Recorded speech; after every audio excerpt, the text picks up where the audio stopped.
Hello साथीहरू, नमस्ते। आज म फेरि मेरो युट्युब च्यानल मार्फत तपाईहरु सामु उपस्थित भइसकेको छु।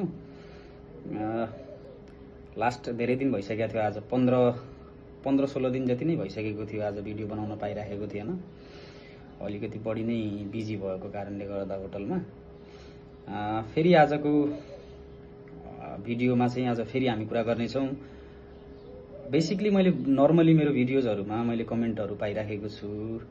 मलाई एकदम खुसी लागिरहेको छ। धेरै ठुलो कम्युनिटी बिस्तारै ग्रो अप हुँदैछ है। बढी जस्तो क्वेशनहरु चाहिँ अब साइप्रसमा चाहिँ स्यालेरी कति हुन्छ सर, अनि भिजा प्रोसेसमा चाहिँ टाइम कति लाग्छ भन्ने खालका मैले प्रश्नहरु भेटाइराखेको छु। त्यो सम्बन्धी नै आजको भिडियोमा कुरा गर्ने छु। भिडियो चाहिँ स्किप नगरिकन राम्ररी पुरा हेर्दिनु होला। तपाईलाई चाहिँ हेल्पफुल हुन सक्छ। या अथवा तपाईको कुनै साथीहरु चाहिँ साइप्रस सम्बन्धी चाहिँ इच्छुक हुनुहुन्छ भने आउनको लागि उहाँलाई चाहिँ शेयर गर्नुस् यो भिडियो। उहाँको लागि हेल्पफुल हुन सक्छ पक्कै पनि।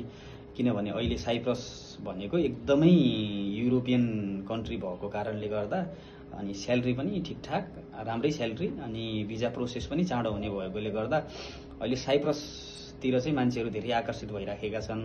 अनि त्यही विषय सम्बन्धी नै कुरा गर्नको लागि चाहिँ म भिडियो बनाइराखेको हुन्छु। इभन मेरो चाहिँ यो अब सेकेन्ड इयर हो, त्यो भएर मेरो आफ्नो अनुभव मैले तपाईहरुलाई शेयर गर्ने हो हैन। अनेस्टली मैले जे पाइराखेको छु, जे मैले भोगिराखेको छु त्यो तपाईलाई शेयर गर्ने हो। त्यसले तपाईलाई हेल्प हुन सक्छ भन्ने विषयमा। अनि स्यालेरीको कुरा गर्नु पर्दा अब दुईवटा क्याटेगोरी छ यहाँ। एउटा लेडिजहरुको लागि जो केयरटेकर जबमा आउँछन् उनीहरुले चाहिँ बेसिक 450 देखि 500 युरो कमाउँछन्। त्यो भनेको बेसिक स्यालेरी हो स्टार्टिङमा। पछि राम्रो परफर्म गरे भने कम्पनीले बढाइदिन्छ। कम्पनीले भन्दाखेरि अब होटल सरी त्यो घरको ओनरले अब राम्रो लाग्यो भनेपछि उनीहरुले बढाइदिने हो। 1 सालपछि 1.5 सालपछि तिनीहरुको राम्रै स्यालेरी हुन्छ। 600 650 700 पनि हुन सक्छ।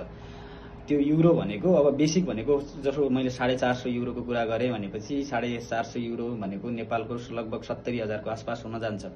त्यो भनेको केयरटेकर जबका लागि हो। केयरटेकर भनेको घर हेर्नका लागि जो आएका हुन्छन्, घरको कामका लागि, बालबच्चा हेर्दिने, बुढापाकाहरुलाई हेर्दिने, हेरचाह गर्दिने, घरमा खानासाना पकाइदिने, अनि त्यसपछि साफसफाई गर्दिने काममा आउँछन्। त्यो भनेको केयरटेकर जब हो। त्यसमा आउनेहरु त्यही मैले भने जो 70,000 बाट स्टार्ट गर्छन् नेपाली। पछि गएर उनीहरुको पनि स्यालेरी इन्क्रिज हुन्छ। हेर्नुस्, अब त्यो त एउटा पहिलो पार्ट भयो। त्यो भनेको बेसिक स्यालेरी हो, त्यो मिनिमम स्यालेरी हो तिनीहरुको लागि। अनि त्यसपछि कुरा गरौँ अब अरु फिल्डहरुमा। एग्रिकल्चर फिल्डमा भ्याकेन्सी आउँछ। तपाईको होटल फिल्डहरुमा, होटलमा त अब सबै भइ नै हाल्यो। होटल भनेको सबभन्दा बढी भ्याकेन्सी आउने साइप्रसमा चाहिँ। मैले पनि पहिला होटलमा 6-7 वर्ष एक्सपिरियन्स गेन गरेर आएको। अनि यहाँ चाहिँ मेरो होटलमा तुरुन्तै काम मेरो लागिहाल्यो। मैले इन्टरभ्यु गरे, 1-2 इन्टरभ्यु भएको थियो। अनि एक्सपिरियन्स भएको हुनाले इन्टरभ्यु पनि सिलेक्सन एकदमै छिटो भयो। त्यसपछि भिजा पनि छिटो आइहाल्यो मेरो हैन। त्यसको सन्दर्भमा अब होटलमा तपाईको होटलमा पनि अब के खालको जबहरु पाउँछ भन्ने प्रश्नहरु आइराख्छ। त्यसमा चाहिँ तपाईको सबैभन्दा बढी वेटर्समा, बारटेन्डरमा, बरिस्तामा, लाइफगार्डमा, किचनमा शेफहरु या हेल्परहरु पनि आउँछ है। किचनमा त्यो सेफै हुनुपर्छ भन्ने पनि हुँदैन। किचनमा अलिअलि जानेको भएपछि इन्टरभ्यु फेस गर्न सक्ने भएपछि तपाईले एकदम क्लियर गर्न सक्नुहुन्छ। धेरै एकदमै फ्लुएन्ट इंग्लिश चाहिन्छ भन्ने हुँदैन। साइप्रसमा कुनै पनि फिल्डमा आउँदाखेरि इंग्लिश बुझ्न सक्ने र अलिअलि बुझाउन सक्ने भएपछि इनफ हुन्छ। किनभने यहाँको आफ्नो एउटा लोकल ल्याङ्ग्वेज पनि छ। त्यो चाहिँ साइप्रसमा चल्ने भनेको ग्रीक ल्याङ्ग्वेज हो हेर्नु। अनि त्यो बाहेक चाहिँ इंग्लिश भनेको अब सबैले बुझ्छ पनि या बोल्छ पनि हैन। त्यो भएर चाहिँ इंग्लिश तपाईलाई त्यो इंग्ल्यान्ड नै जाने जस्तो या युएसए मै चल्ने जस्तो इंग्लिश यहाँ जरुरत पर्दैन। त्यति नभए पनि हुन्छ। तर तपाईले चाहिँ बुझेर बुझाउन सक्ने र बुझ्न सक्ने टाइपको हुनु पर्यो। त्यति भएपछि इनफ हुन्छ। अनि अब मैले होटल फिल्डको बारेमा स्यालेरी कुरा गरौँ भनेपछि तपाईको 750 बाट स्टार्ट हुन्छ। 750 युरो भनेको नेपालको 1,10,000 1,15,000 को आसपास जान्छ अहिलेको। अहिले एउटा 1 युरो भनेको अहिले नेपालको 160 पुगिरहेछ। भनेपछि तपाईको 1,15,000-20,000 बाट बेसिक स्टार्ट हुन्छ है। बेसिक भनेको 750 युरोबाट। त्यसपछि 800 850 900 950 1000 युरो भन्दा माथि पनि कमाउने साथीहरु मैले थुप्रै भेटेको छु। मेरो स्यालेरीको कुरा गर्नुहुन्छ भने मेरो त्यही 800 850 मेरो बेसिक स्यालेरी हो। त्यसमा अब मैले पाउने भनेको एक्स्ट्रा भनेको टिप र ओभरटाइम हो। त्यसले म आफ्नो प्याकेज माथि लैजान्छु।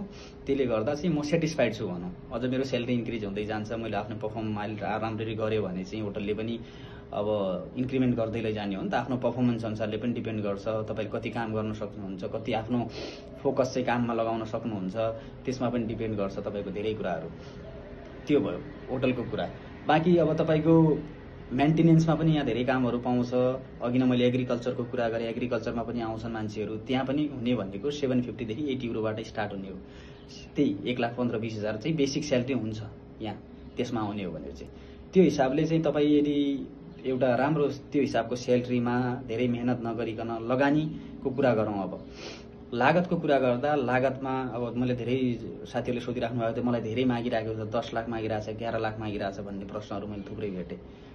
त्यति चाहिँ छैन अहिले। मैले मेरो म्यान पावर, मैले जुन म्यान पावरबाट आएको थिएँ अहिले पनि मेरो कन्ट्याक्ट भइरहेको छ। उहाँ चाहिँ अहिले पनि कुनै मान्छेहरू छन् भने मलाई भन्नुहोस् सर, म तपाईँको चाहिँ त्यहाँ प्रोसेस गराइदिन्छु, मलाई चाहिँ मान्छेहरू चाहियो, यो फिल्डमा भ्याकेन्सी आएको छ, होटलमा आएको छ, या एग्रिकल्चरमा आएको छ, या ड्राइभिङमा आएको छ, डेलिभरीहरूमा भनेर मलाई धेरै पटक मलाई उहाँले मेसेज गरिराख्नु भएको हुन्छ।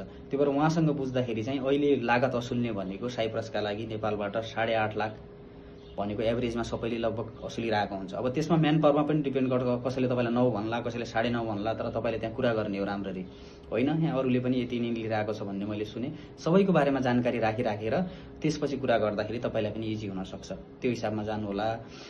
अनि अरू चाहिँ अब म यस्तै भिडियोजहरू म बनाइराखेको हुन्छु, किनभने आफ्नो अनुभव मैले सेयर गर्ने हो तपाईँहरूसँग। अनि यहाँ आएर चाहिँ अब सेफ छ, हेर्नुहोस् लेडिजहरूको लागि एकदमै सेफ ठाउँ यो। मैले एकदम ढुक्कले काम गरेको देखेँ। यहाँ धेरैजना बहिनीहरू, दिदीहरू मैले काम गरिरहेको देखिरहेको छु। यहाँ एकदमै सेटिस्फाइड भएर काम गरिरहेका छन्, एकदमै सेफ छ, मजाले काम गर्छन्। आफ्नो काम गर्ने बेलामा काम गर्न जान्छन्, राति 9 बजे 10 बजे 11 बजे मजाले घरमा आउँछन्, आफ्नो रुममा बस्छन्। कुनै सेफ्टीको बारेमा इस्यु छैन, किनभने युरोपियन कन्ट्रीहरूमा सबैभन्दा राम्रो कुरा भनेको सेफ्टी। यहाँ इभन यहाँ जस्तै हाम्रो नेपाल इन्डियातिर हामी देखिरहेको छौँ गेटहरू हुन्छ नि, यहाँ गेटहरू समेत हुँदैनन् यहाँ, किनभने त्यो चोरी यताउता हुने, यताउता नराम्रो कुराहरू हुने खालको चाहिँ हुँदैन यहाँ। त्यो भएर चाहिँ एकदमै सेफ ठाउँ हो। अब त्यस्तै विषय सम्बन्धी अरू कुनै पर्टिकुलर विषयमा कसैलाई केही कुरा सोध्नु छ, यताउता गर्नु छ भने तपाईँहरू प्लिज कमेन्ट बक्समा आएर कमेन्ट गर्नु होला। म इभन मेरो भिडियोजहरू हेर्नुहोस् होइन, मैले हरेक कमेन्टको रिप्लाई गरिराखेको हुन्छु। कुनै पनि एउटा कमेन्टको मैले रिप्लाई छुटाइराखेको हुँदैन, किनभने कसैलाई त्यो हेल्पै हुनसक्छ भन्ने हिसाबले मैले रिप्लाई गर्ने हो। अनि जे मैले थाहा पाएको छु त्यो तपाईँलाई रिप्लाई गर्ने हो मैले। त्यस्तै अरू थुप्रै प्रश्नहरू छन्, सेन्जेन हुने कि नहुने भन्ने कुरामा छ। सेन्जेन प्रोसेसमा गइराखेको छ, भएको छैन अहिले। धेरै क्राइटेरियाहरू हुन्छ, लगभग धेरै कुराहरू पुरा भइसकेको होला, मेबी 90% जति पुरा भइसक्दा पनि 10% जति बाँकी होला, हुनसक्छ चाँडै नै हुनसक्छ, 1-2 वर्षभित्रै हुनसक्छ है। अनि त्यो विषयमा पनि कुनै त्यस्तै न्युज आयो भने एकदमै मैले थाहा पाएको कुराहरू तपाईँहरूलाई सेयर गराउँला अरू भिडियोजहरूमा। तर साइप्रस चाहिँ काम गर्नेहरूका लागि अलिअलि अनुभव, गल्फतिर अलिअलि अनुभव कमाइसकेका, इन्डिया नेपालतिर पनि काम गरेका लागि चाहिँ एकदमै राम्रो छ। तपाईँहरूलाई चाहिँ अरू पर्टिकुलर विषयमा नै यो म्यान पावरबाट गर्दा कस्तो हुन्छ होला, वुमेन पावरबाट कस्तो गर्दा कस्तो हुन्छ होला भन्ने केही प्रश्नहरू छन् भने कमेन्टमा लेख्नु होला। अनि म आफ्नो बुझेको म तपाईँलाई त्यहाँ म रिप्लाई गर्नेछु। अनि मैले जाने बुझेको मैले 1-2वटा म्यान पावरहरूबाट मैले काम गराइराख्दाखेरि उनीहरू चाहिँ एकदमै भरोसा लाग्दो हिसाबले काम गरिराखेको छ अहिले नेपालबाट। कसैले चाहिँ पर्सनली चाहिँ अब कुन म्यान पावर होला सर भनेर भन्नुहुन्छ भनेपछि चाहिँ त्यहाँ प्रश्न गर्नु होला, म त्यसको रिप्लाई त्यहाँ गर्नेछु। या म आफ्नो WhatsApp नम्बर पनि दिन रेडी नै छु, मलाई कुनै प्रब्लम छैन त्यो विषयमा पनि। अनि किनभने अरू दिन अब उसरी चाहिँ काममा हुन्छु। आज इभन मैले भिडियो पनि 15 दिनपछि बनाइराखेको छु यो भिडियो, तैपनि ल ठिक छ आफ्नो ब्रेक टाइममा। आज पनि छुट्टी छैन मेरो, छुट्टी चाहिँ अब भोलि छ मेरो, तर भोलि चाहिँ अब त्यो हिसाबले अब बाहिर यताउता गइन्छ होला, त्यो भएर चाहिँ आज मैले यो भिडियो बनाइराखेको छु। अनि यति कुरा भन्दै पक्कै पनि यो भिडियो तपाईँलाई यताउताको कुरामा केही कुराहरूमा इन्फर्मेटिभ लाग्यो होला भन्दै म आज चाहिँ बिदा हुन्छु। प्लिज च्यानललाई सब्सक्राइब गर्नुहोस्, लाइक गर्नुहोस्, साथीहरूलाई सेयर गर्नुहोस्, धेरैलाई हेल्प हुनसक्छ यो भिडियोले गर्दा। अनि कुनै पनि प्रश्नहरू छ भने प्लिज कमेन्टमा लेख्नुहोस्, लाइक गर्नुहोस्, भिडियोलाई सब्सक्राइब गर्न नभुल्नुहोस् है भन्दै बिदा हुन्छु। हस्त, धन्यवाद, नमस्ते, थ्याङ्क यू।